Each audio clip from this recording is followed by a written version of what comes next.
Greetings, ladies and gentlemen. Welcome to Attaining the Second Cognition. I'm Endall Beall.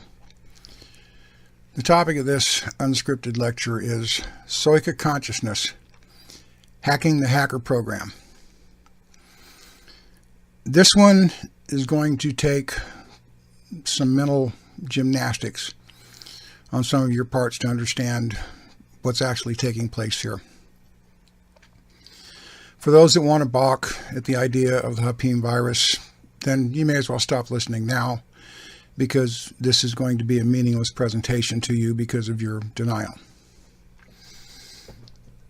For the rest of you, when we became infected with the Herpes virus,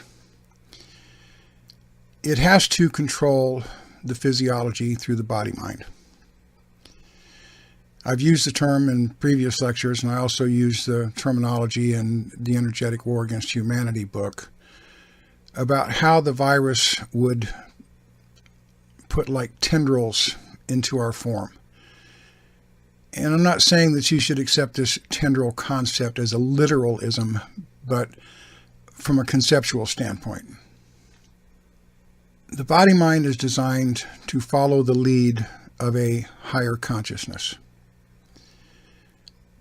The Herpes virus hacked into our consciousness, and the body-mind followed the lead of the Herpes virus. When it took over our forms, and through the forceful indoctrination of our culture, and I don't care how you want to put it, the psychological indoctrination starting from childhood was forceful.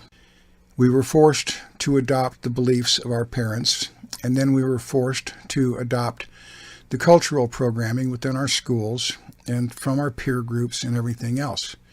We don't look at it as forceful, but basically we all have our consciousness intruded upon by other Herpes-infected individuals, passing on the virus through this forceful indoctrination, which is a form of trespass.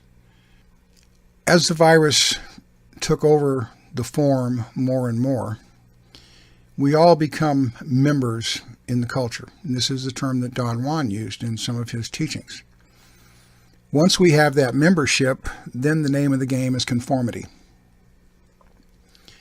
We learn how the rest of the herd reacts with its emotions, and the virus within us would start mimicking these behaviors, which is why everybody pretty much reacts the same way to the same stimuli. Happiness is exhibited in the same way. Sadness, anger, all of these things become mimicked emulations of the herd and the culture. These are the physiological responses that the virus eventually takes over when it intrudes into our mind and we become fully controlled by the virus. It controls the nervous system, it taps into our cellular memory, and it establishes its world of perceptual beliefs as its reality based on the cultural indoctrination and the acceptance of conformity within our selective herds and subherds, our religions, our politics, our groups, our social circles, whatever. The process of ego deconstruction is the process of ridding the body-mind of all of the habits that the hacker program, the Herpes hacker program in your mind, used to usurp the body-mind. As you remove these ego programs, and we will be discussing cell talk in depth in the Second Cognition Toolbox book and give you guys tools on how to utilize cell talk to clear some of the physiological responses attendant with the virus. As you clear these programs out, you're basically hacking the hacker program. You're shutting down the avenues of control it has exercised through your body-mind, through your physiology. As you erode these programs, basically deprogram yourself, your PSOYCA sentience is hacking the hacker program. We are usurping the hacker by eliminating all of its habits, all of its perceptual beliefs, and subsequently its physiological reactions that control our body, control our emotions, and things like that.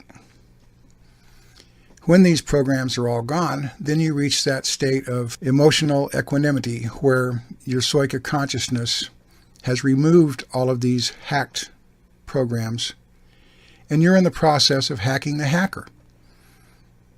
This is what your PSOYCA consciousness is actually doing by usurping and deconstructing all of the programmed responses that were plugged into you by the virus, which were subsequently plugged into you by your virus-infected culture. So as you erode these beliefs and you erode your negative reactions to accepting these beliefs, you're removing these tendrils one at a time that the virus used to invade and control your body. So your PSOYCA consciousness, through the deconstruction process, through eroding beliefs, is actually hacking the hacker program. Hacking programs are designed to usurp normal functions. What our body-mind has accepted as normal functions have been the habits of the virus. We are trying to reset our forms and our minds to a more amenable form of consciousness, our PSOYCA sentience. But in order to do so, we have to get rid of all the hacker program's influences, both in our consciousness, our psyches, and how it has manipulated our forms to keep it fed. Although the virus itself is eliminated in everyone everywhere, we all still retain its habits. And this is what the ego deconstruction process is about, is eliminating these habits and the physiological reactions associated with those habits. And by removing them, we're hacking the hacker program with our PSOYCA sentience to undo all of its effects. And they are pervasive. As many of you have noticed and some have commented on, this ego programming is extremely wily. It is adaptive. It is deceptive in the extreme. It's like trying to hold water. You can't grasp water.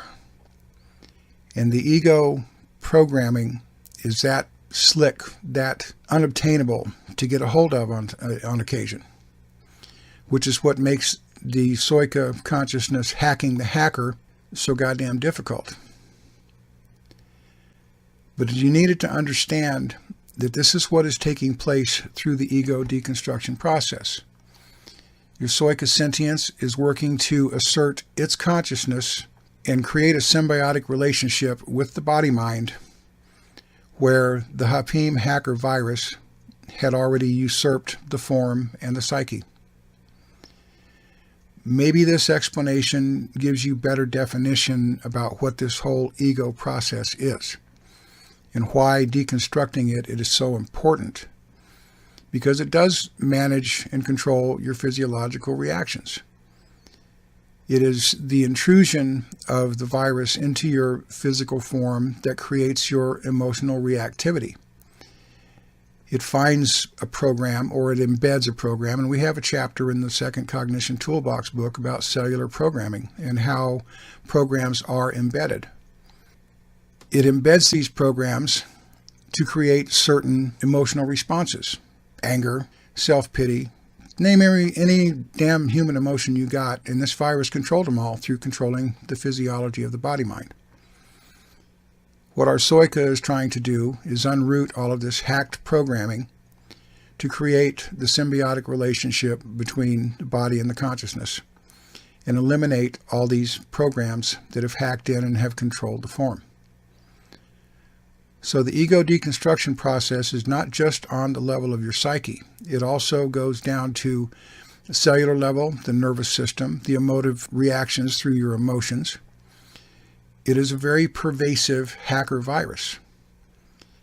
And your process, as your PSOYCA sentience works to assert itself, is to get rid of all of these hacker programs and clean the house.